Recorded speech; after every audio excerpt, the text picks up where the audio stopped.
So today we are doing something a little different, but kind of the same.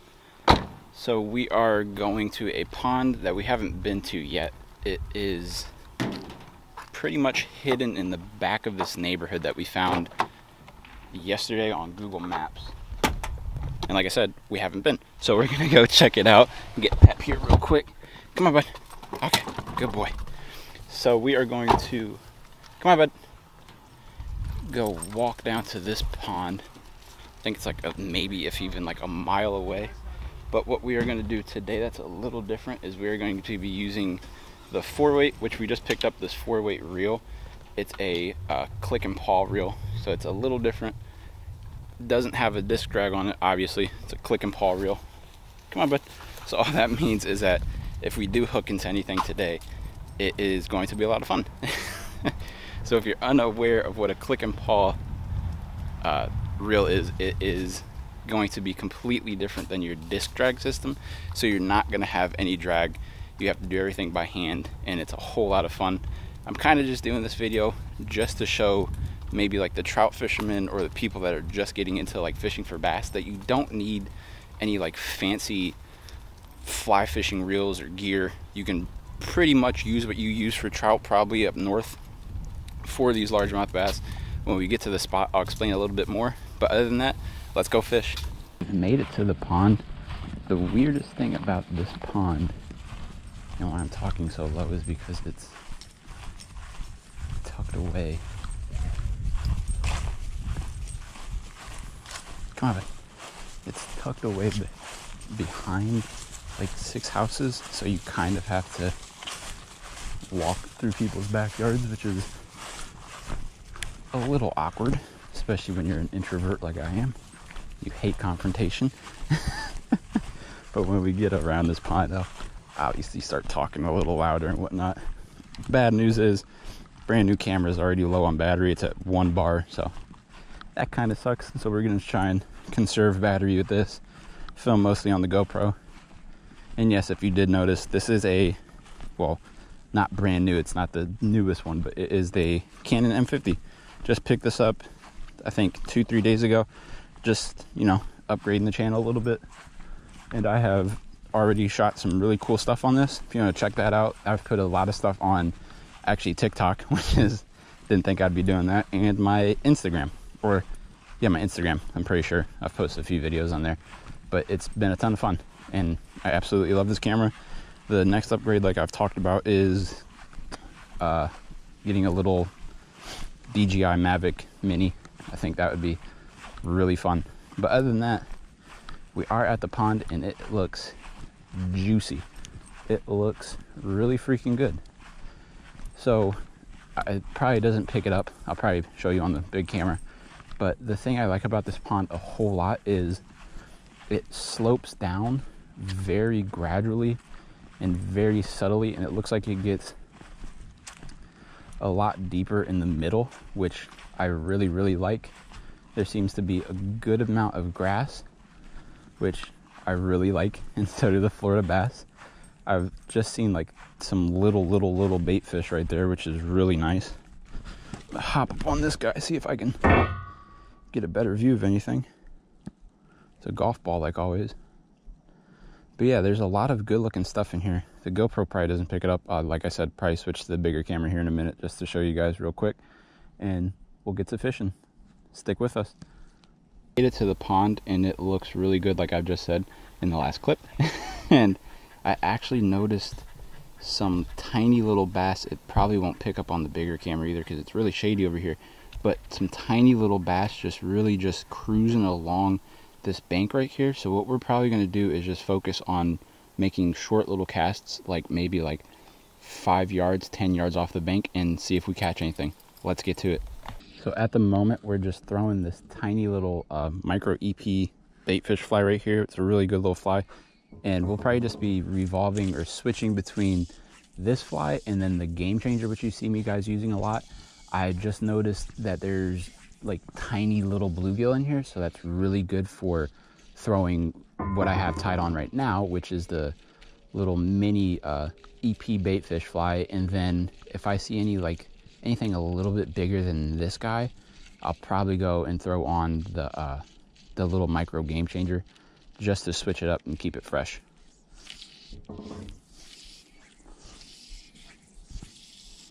And obviously, if I don't get bit on this, I'll obviously switch then too. Common sense. But like I said, I did see a couple of little buck bass just roaming and cruising along the shoreline here, or the weed ledge, or whatever you want to call it. And I'm kind of just making the casts that I think are going to be the best for right now. Seeing if anything wants to take it at the moment.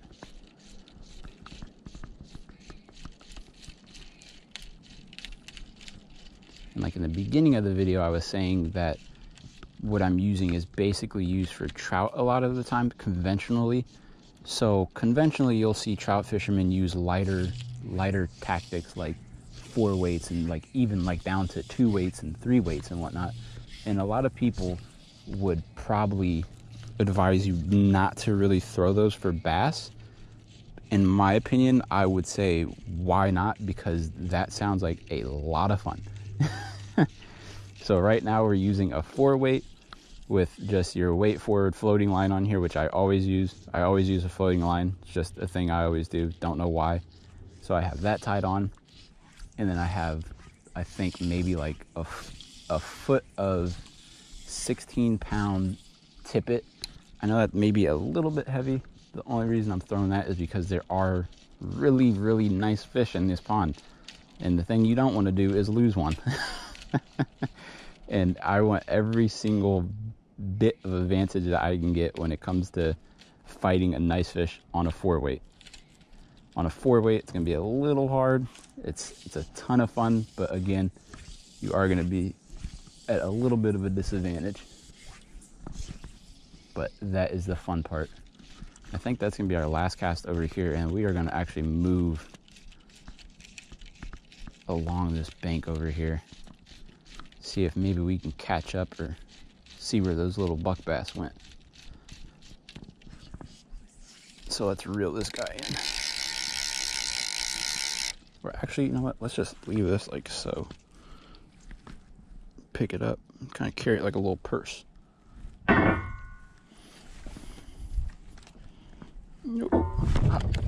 What's up, bud? You know where the fish are? Where are the fish?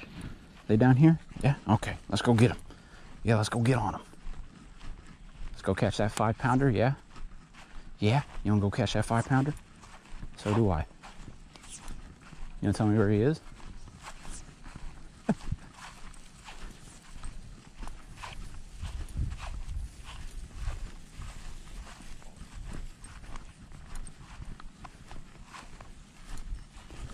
Let's lay that right there. Drop our line.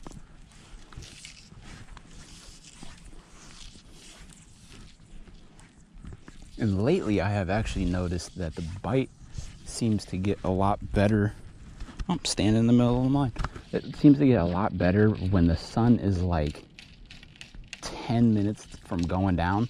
So if we don't catch anything in like the next, like, I don't know, like 30 minutes or so, I'll probably just pick up right when that sun's about to go down. It might be a little hard to see on the GoPro since GoPros are notoriously bad for shooting in low light, but if that's what we have to do, that's what we have to do. Sorry guys, it is what it is. You know.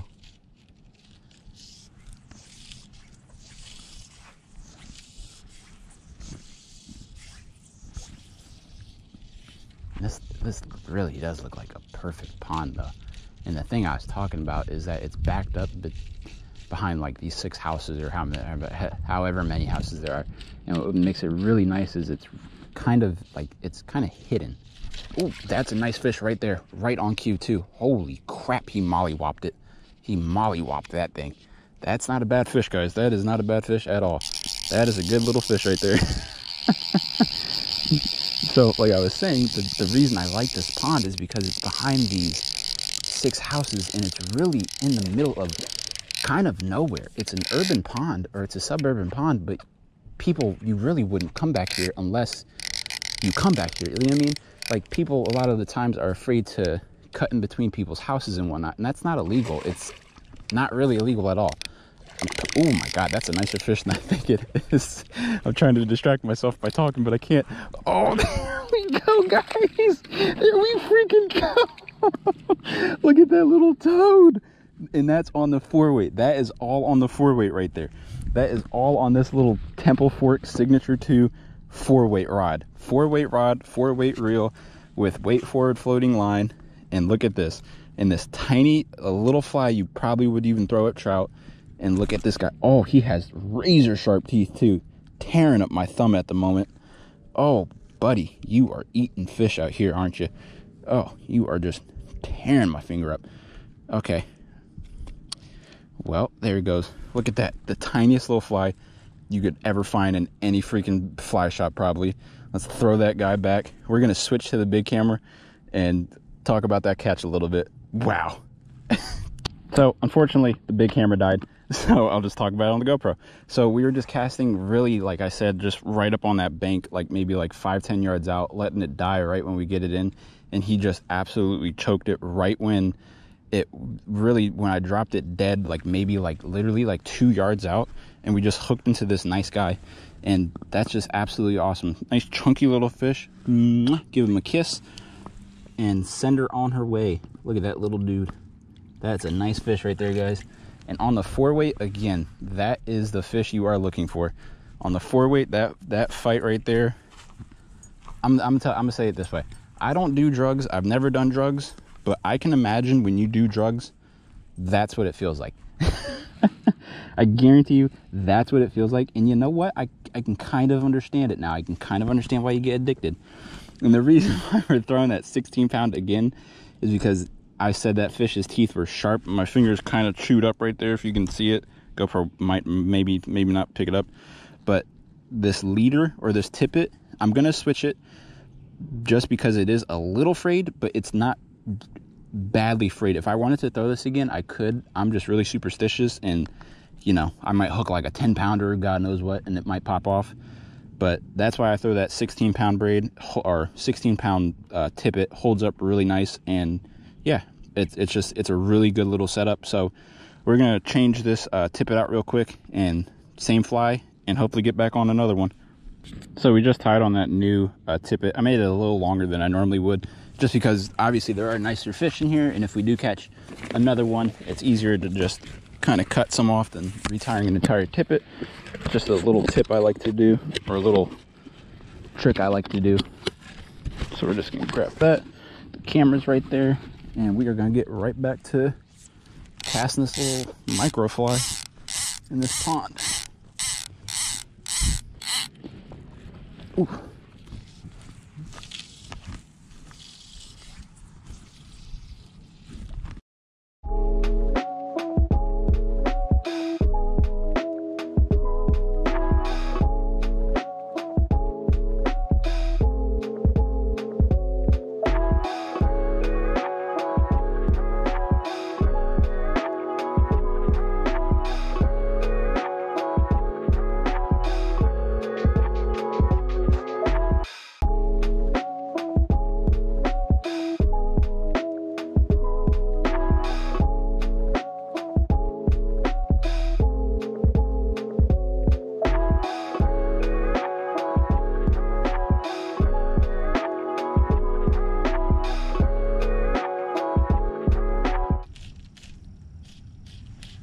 Trying to see if I can.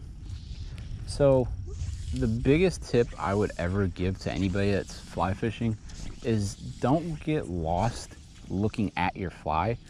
Focus more on like what's happening around your fly. So get used to like, I don't want to sound weird or anything, but like kind of reading the water and what's happening, and then adjusting accordingly. It might take a little bit. I mean, it might take like, you know, a whole season to kind of like hone that skill, but I've gotten really good at reading what's happening. Like that right there, that's obviously a fish, you know what I mean? And he probably just shot off into the middle of the pond because it's obviously deeper out there, a little safer, blah blah blah. But the thing is It might be a little hard in the beginning. It might take like a whole season, just like I said, because your fly is obviously going to create some wakes in the water that you could easily, if you're beginning, mistaken for a fish following. The difference is, the fish is following it, it's a little bit more pronounced, a little bit more aggressive looking. Like this Game Changer, for example, puts off a little bit of a wake, nothing crazy.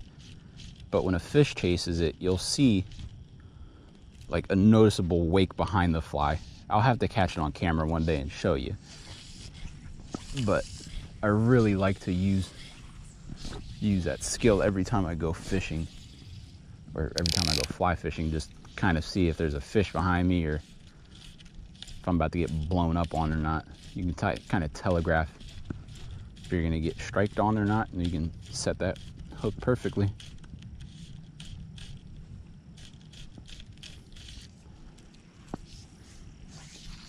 I might mention that we are getting eaten alive right now by mosquitoes. So I might make like one more cast, and then I guess, fortunately, but unfortunately, that probably is going to be the end of the video, because when it comes to Florida mosquitoes and me, we don't really get along. I mean, they love me, but I don't love them. And Peppers sure as hell hates them. So let's give this guy a little dangle. Let's throw him out there. Last ditch effort. 10-pounder. Nope, not today. Okay, guys. That's unfortunately going to be the end of this video. Like I said, we are getting eaten alive right now, so that kind of sucks. I'm sorry about the big camera not working. Next video, I guarantee you it's going to work. Get some cooler shots. It's unfortunate, but it happens. You know, it is what it is. It's life. But other than that, I hope you guys like this video. I hope you guys that focus more for panfish, trout, and whatnot, get your 4 weights out, go out to some of these ponds, get into some of these nicer fish. If not, I hope you had fun watching this video. I hope you guys like, comment, subscribe. See you on the next one.